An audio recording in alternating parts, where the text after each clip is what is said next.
All right.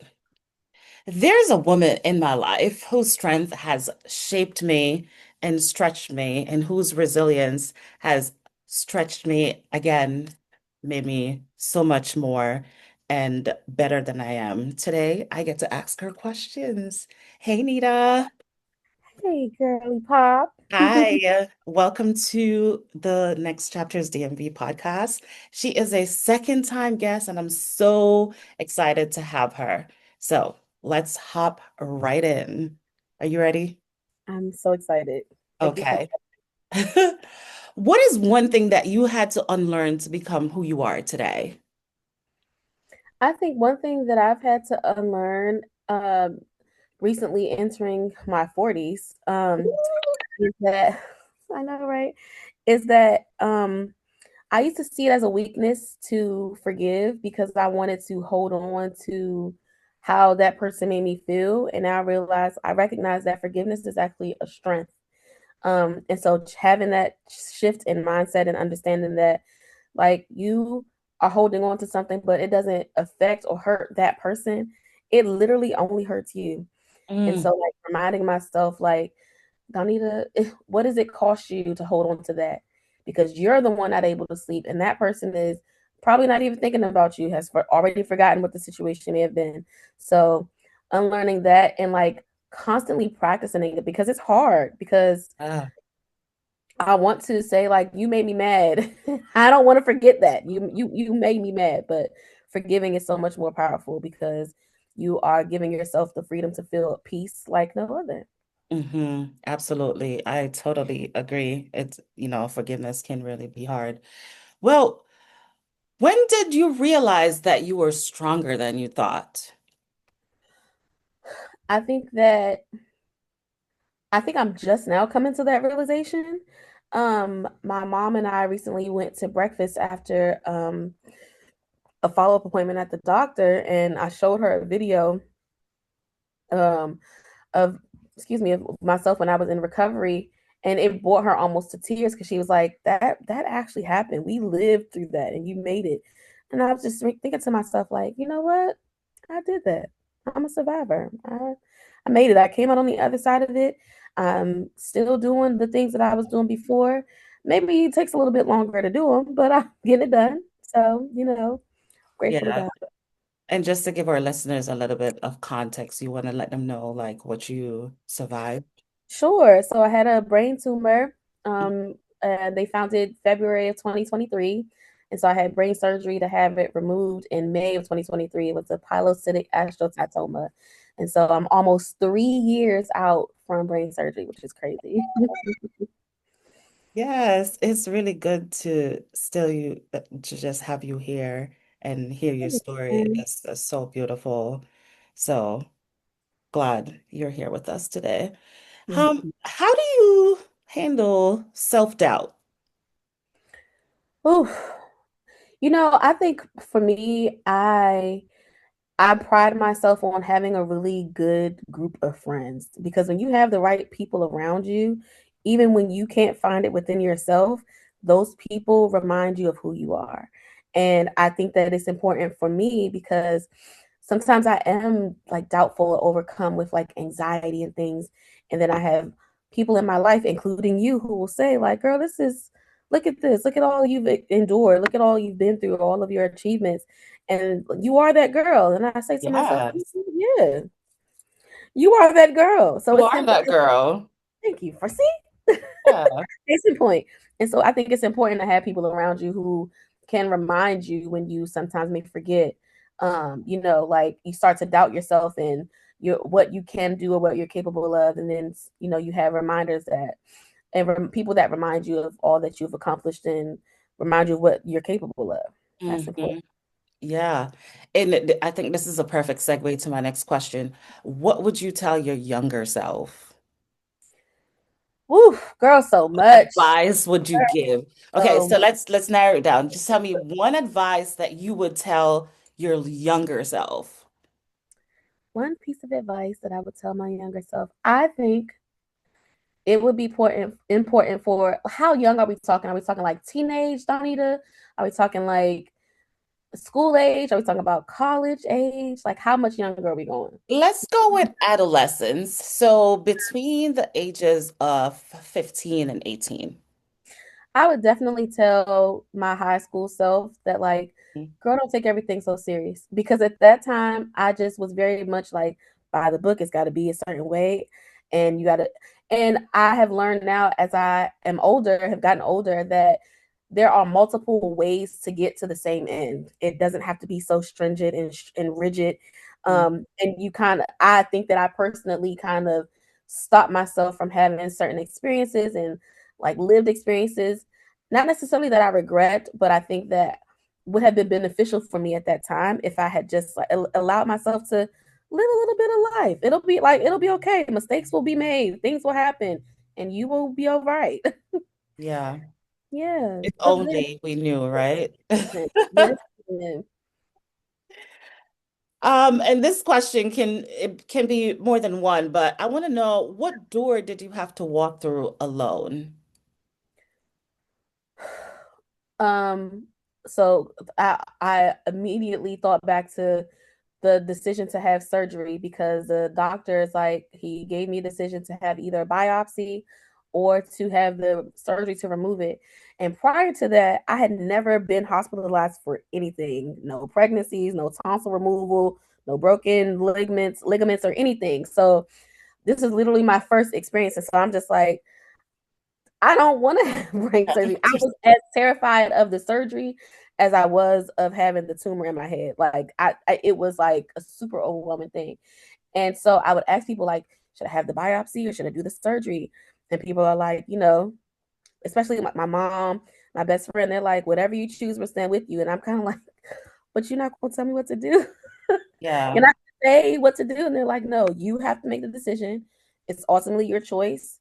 You Uh-huh. have to decide, and whatever you decide, we'll be there with you. So that was tough. It took me a long time. Girl, I don't know if I told you this, but I actually had made the appointment and canceled it a couple of times. Like I Oh said, no. I want to have a biopsy. Nope, cancel that. Okay, I want to have the surgery. Nope, cancel that. I want like, so it took me a minute, but I'm happy with the decision that I made. That you made, yeah. And I Mhm. mean, that in itself is a big door to walk through, right? All alone, because here you are having to make that decision and you want to know if it's the right one. Are you doing the right thing? So I can imagine all the feelings. Absolutely. Wow. What legacy are you currently intentionally building? So I think that one of the ways that I'm building legacy is trying to build like what I think of as or hope to be generational wealth in terms of like determining what I want to save and how I want to invest and how I want to kind of move my money around in the event that something happens to me. I'm a godmother of my niece and my youngest niece and nephews, of my little sister's children. And basically, I want to give them an advantage. And if I can do that, I feel like I would have accomplished my goal, like my greatest goal. I want them to be taken care of. And so when I'm gone from here, they got all of this whatever I got, they already can have. And so Mhm. certainly when I'm gone from here, I want them to feel my unyielding love for them. So that's my hope. Oh, that is great. Mhm. Legacy. That is great. Great, great legacy. Love it. What do you hope women like you never forget? So just thinking about you as an awesome Black woman. I think it's important for women like me to remember like you have so much to offer and you are the person who can dictate what your destiny is. You don't have to wait for somebody. You don't have to have a husband or a man, or you don't have to listen to societal pressures. You can dictate what you want to do and build with your own life. Um, Hmm. so yeah, I think that that is something that I am trying to be comfortable with and stand in. But I feel good about my life. I can travel at the drop of a hat. I can do what I kind of want to do within certain ramifications. But Yeah. and I'm proud of that. And so I feel like women like me should know like that's not something to be embarrassed by or ashamed of. live your life. Live your life. Yeah. Don't wait around. And Exactly. how do you balance softness and strength? Mm. Uh, I don't know. I think that um I think that there is strength in softness because for me, big I feel like when I allow softness, when I just allow myself to feel what I'm feeling, I feel like so often um we are told like don't cry, like suck it up and keep going, keep pushing. Again, especially because like I said before, I'm like anxious leaning, and so it's like don't worry, but and yes, don't worry, but also feel how you're feeling because there's strength in knowing how to feel your feelings and being able to regulate them. Mhm. So you can be soft when you have an understanding of who you are and whose you are, and that you can be your full self and it not be it's not a bad thing. Like you can feel what you're feeling, and again, to me that is a strength, as opposed to like holding it all in and letting it out in ways that are not positive. Being able to cope and manage your emotions, I think, is a beautiful thing. I hope Yeah. that I different. yeah, you did. And I totally agree with you because I do believe that there is strength in softness. I Hmm. think one of the things that when we hear about softness, we're thinking about not being strong, but no, I think it's the other way around, you Hmm. know. So my next question for you is, how do you protect your joy Ooh, that is a good as well question. as, yeah, what brings you peace and how do you protect that joy? So they kind of go hand in hand. I think what brings me peace is I think one of my love languages is like quality time. So spending time with people that I love Mhm. um, brings me peace.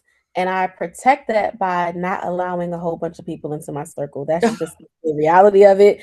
I don't know how else to say it. I don't know how to make that sound so nice and fluffy. I But mean, truth, it sounds good.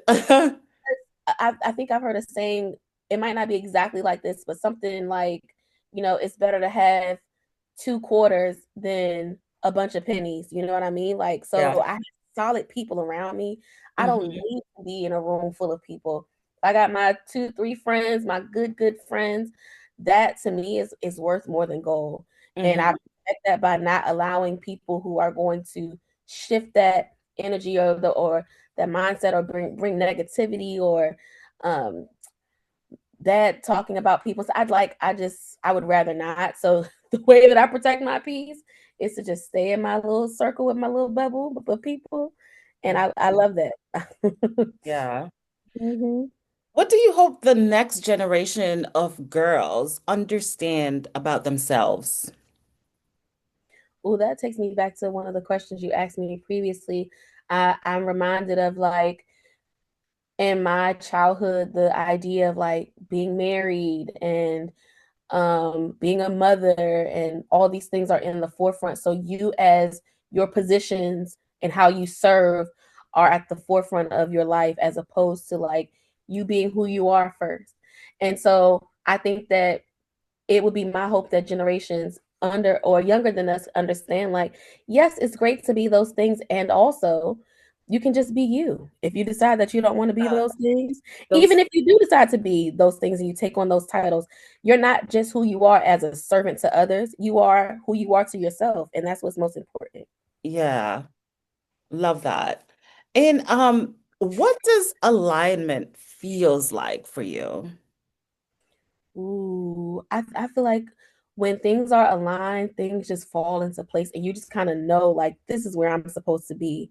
And again, I'm reminded of that girl, that brain tumor surgery situation was just so God, like it legit was like God. I feel like God showing me himself in that situation because when I made the decision to go ahead and have the surgery, alignment for me in that moment felt like, okay, I was meeting people who I didn't even know had tumors before. I was people who were giving me their success stories. People like, oh yeah, I had this friend who had a brain surgery. Reach out to her; she can answer your questions. I went to the doctor's office. The nurse who was taking my like intake stuff, she was like, "What surgery are you here for?" Brain surgery. I had brain surgery. Let me show you my pictures. Let me give you my number. It was crazy. Like, correct. I cannot even tell you. Like, so I just believe that that's why I'm like, when you make a decision and you know you are comforted with it, you can sleep at night, go with it Uh, because everything will work out and the things will fall in place. yeah. Where do you feel most like yourself? Where or Yeah. when? Where? Where do I feel most like myself? Hmm.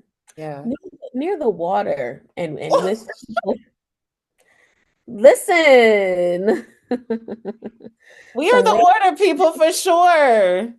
friend, and I'm gonna be in the water Yes. all day Day long, long. Oh my all gosh. day long, and I don't need nothing but the water. A couple snacks. I'm gonna get out and take a look, have a little snack or whatever. But Yeah. nothing in the water, please give me that. Okay. And then my second to last question. What do you do when you feel overwhelmed? Honestly, I try to get to the water because it brings me so much joy and peace. So even if it's like taking a walk around the park where there's a little pond, or taking a longer shower, or also sometimes it's me. It for me is like connecting with friends because I am by myself a lot, and so Mhm. sometimes when I'm starting to feel isolated or kind of to myself, I'm reaching out to people who I'm close with and wanting to feel the connection. Like, let's go and have some appetizers after work, or let's go and, I don't know, hang out somewhere, go see a movie or something. I feel like those things help to get me back to a good space. Good space. Yeah. Well, that's all I have for you today, my love. Thank you for chatting with me. Your answers today reminded me that influence isn't loud, but it's actually lived. Yeah, beautiful. I love Goodbye. it. Bye. Thanks, Ren. Yes.